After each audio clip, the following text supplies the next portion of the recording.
nom c'est Léo, mon âge j'ai 17 ans et demi.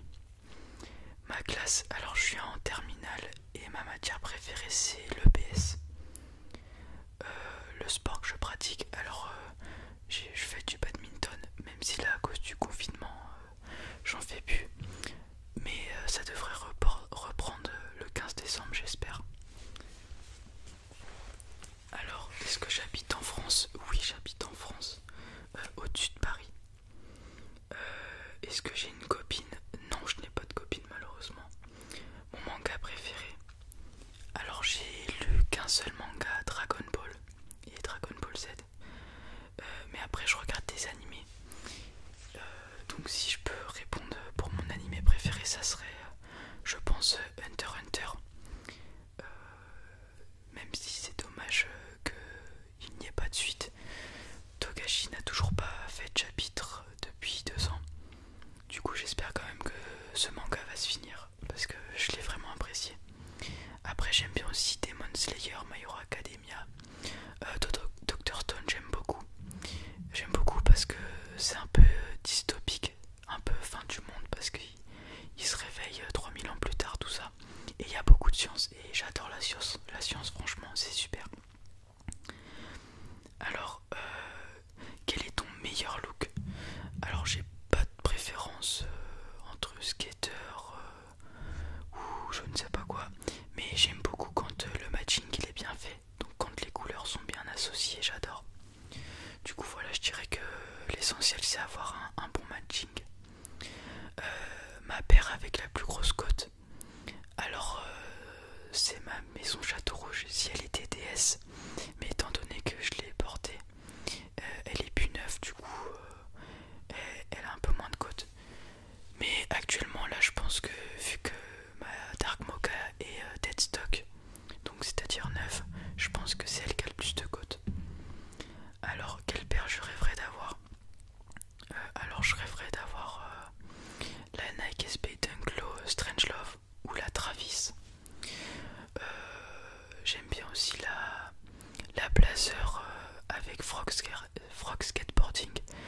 Même si beaucoup de mes amis sont mitigés sur la paire, moi je l'apprécie vraiment. Il y a aussi la Jordan Travis avec le souche inversé. Après il y a beaucoup de paires que j'aime mais je peux pas toutes vous les dire. Comme des garçons Carhartt, alors je dirais Carhartt parce que c'est de la bonne qualité, ils font plein de trucs et j'ai un t-shirt CDG et un pull et franchement je trouve que la qualité pour le prix c'est pas ouf quoi. Ma marque de vêtements préférée, alors je pense que c'est Nike parce qu'ils font tout, ils font des paires pour le skate, des paires streetwear, des paires de sport, ils font des belles affaires, des bonnes collaborations.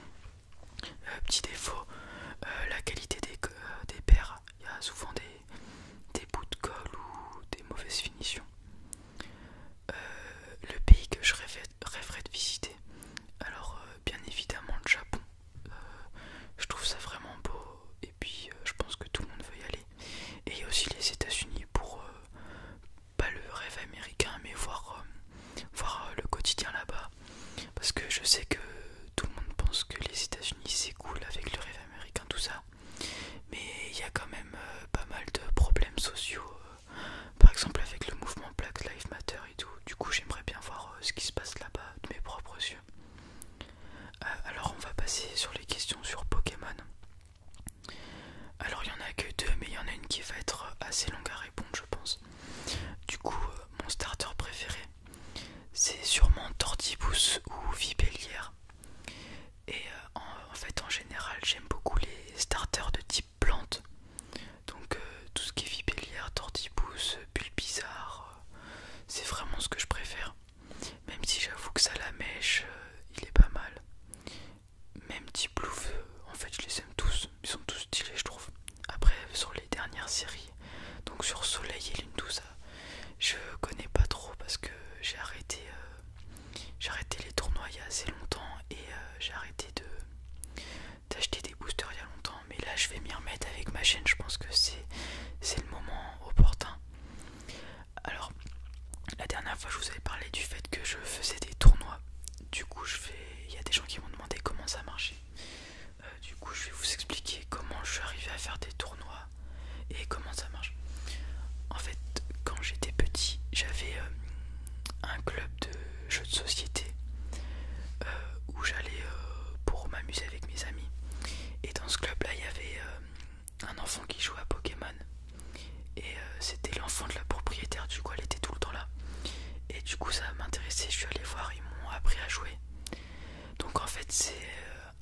de 60 cartes. Donc vous avez 60 cartes qui doivent être pas plus espacées de 2 ans. Donc en fait il y a une réglementation. Par exemple là on est en 2020, on peut jouer que les cartes à partir d'une certaine série. Par exemple on peut les jouer que les cartes après 2019. Donc voilà, il y a des règles sur les cartes. Vous avez un deck de 60 cartes dans lequel vous pouvez mettre 4 cartes identiques maximum. Donc par exemple 4 Tortibus, je sais pas, à 80 PV, la carte 5 sur 80. Et pareil pour les dresseurs, les supporters, tout ça. Les seules choses qu'on peut mettre à l'infini, entre guillemets, ce sont les énergies de base, donc les énergies eau, électrique, tout ça. Mais les énergies double ou à effet, c'est pareil, c'est 4 max. Du coup, il y a des évolutions, vous devez connaître. Pour les dresseurs, donc on peut jouer autant de dresseurs qu'on veut par tour. Mais les supporters, donc les cartes avec le titre supporter en rouge, on peut jouer qu'une fois par tour. Après il y a un banc avec 5 Pokémon, un Pokémon actif, donc c'est lui qui peut attaquer par exemple, ou battre en retraite, etc. Sur le banc, vous pouvez utiliser les capacités spéciales de vos Pokémon, comme par exemple, vous pouvez attacher une énergie de type feu, un Pokémon de type feu sur votre banc, etc. Donc le but, vous avez 60 cartes et vous avez 6 cartes récompenses. Une carte récompense, il faut gagner en ayant plus de cartes récompenses. Donc on obtient une carte récompense en mettant KO un Pokémon adverse. Donc par exemple votre Pokémon actif fait une attaque à 180 qui tue le Pikachu adverse par exemple. Donc vu que c'est un Pokémon normal, ça vous rapporte une récompense.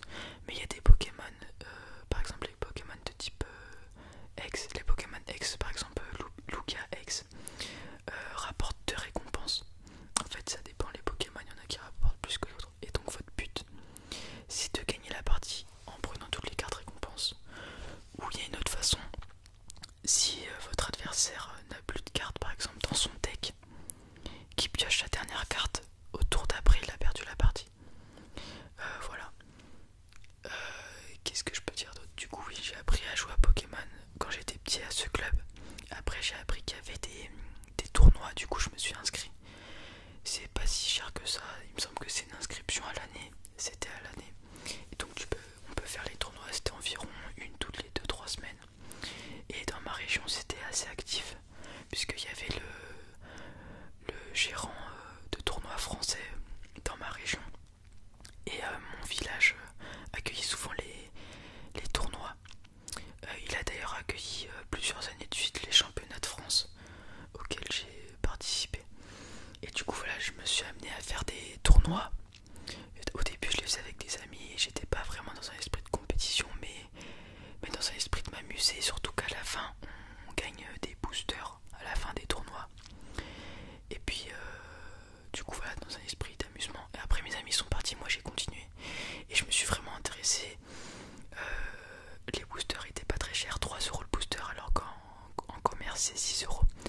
Du coup je me suis dit on pouvait avoir des boosters en anglais pour avoir des cartes en avance. Du coup quand j'étais petit j'achetais les cartes en anglais alors que je parlais pas anglais. Du coup j'ai appris à parler anglais avec ça. J'ai appris à faire des additions, des multiplications avec les Pokémon. Et je me suis vraiment intéressé. J'ai commencé à faire mes decks, à faire des stratégies, tout ça. J'ai progressé et je suis devenu de plus en plus bon. Et du coup j'ai continué parce que ça me passionnait. C'est très stratégique en plus. Et contrairement à ce qu'on peut penser, c'est pas que les enfants qui jouent, il y a vraiment beaucoup plus d'adultes. Enfin quand je jouais il y avait beaucoup plus d'adultes que d'enfants. Par exemple en moyenne des championnats de France, il y avait 350 adultes qui participaient. Et il y avait la moitié, sur les 350, la moitié c'était des enfants. Donc en fait on était 100 enfants, par exemple de 8 à 15 ans. Et de 15 à 17 ans il y en avait 50. Du coup il y avait vraiment beaucoup plus d'adultes que de mineurs. Et du coup voilà, je faisais les tournois, ça marchait avec un deck, tout ça, il y avait des vraies réglementations. Et pour gagner c'est en BO3. Donc en fait il faut gagner 2 manches sur 3. Après qu'est-ce que je peux vous dire d'autre? Je peux vous énumérer mes placements en tournoi. Le championnat de France,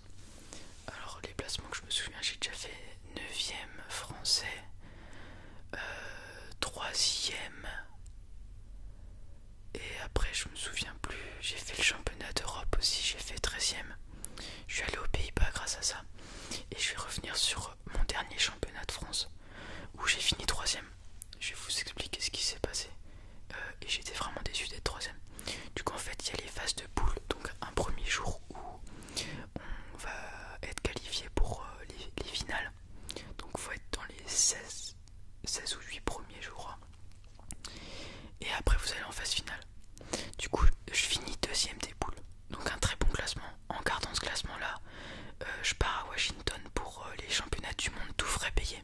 Du coup j'étais super excité, super content parce que je pouvais peut-être aller à Washington. Et arrivent les phases finales.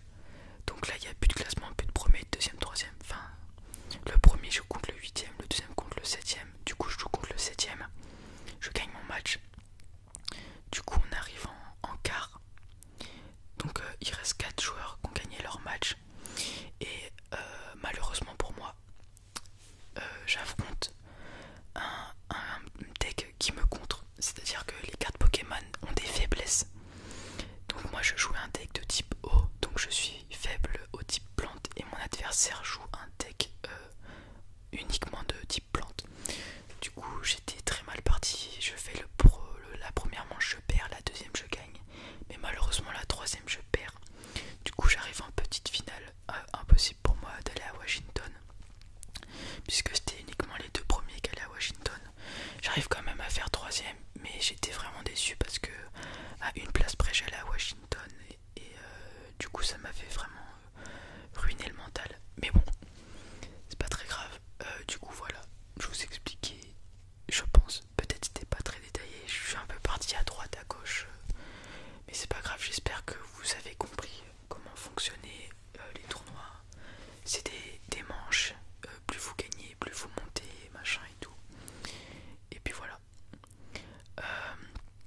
Après maintenant on passe aux questions sur YouTube. Alors on m'a posé la question d'où m'était venue l'idée de faire des vidéos ASMR.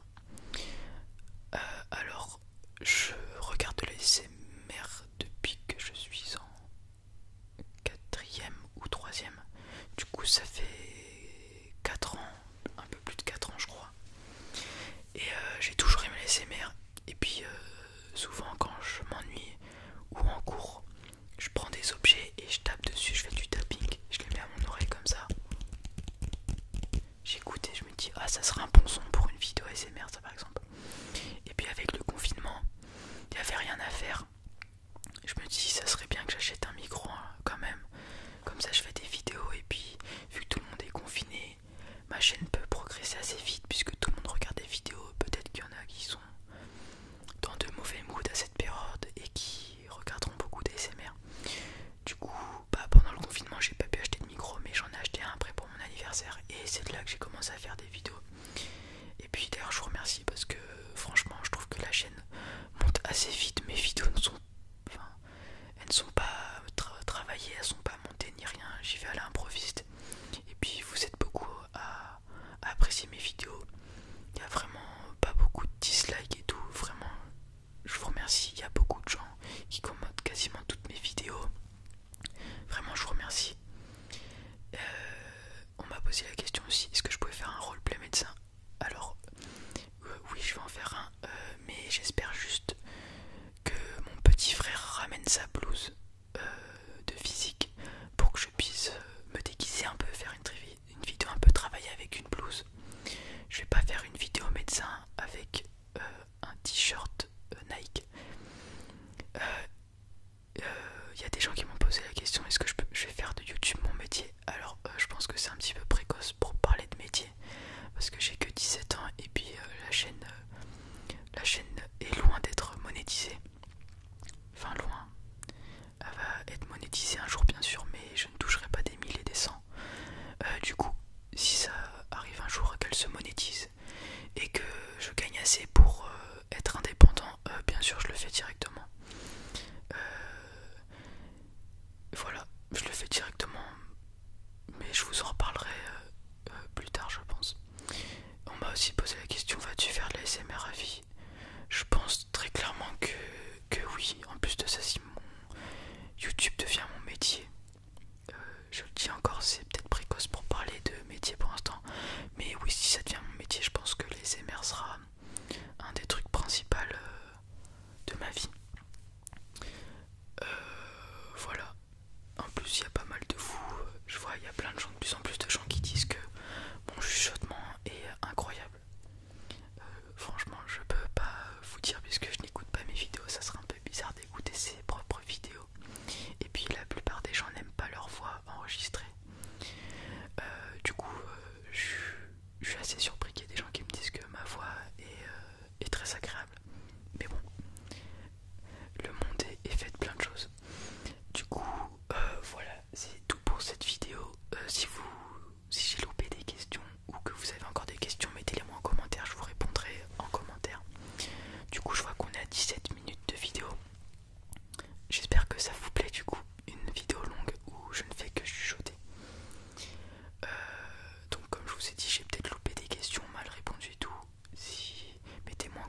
si vous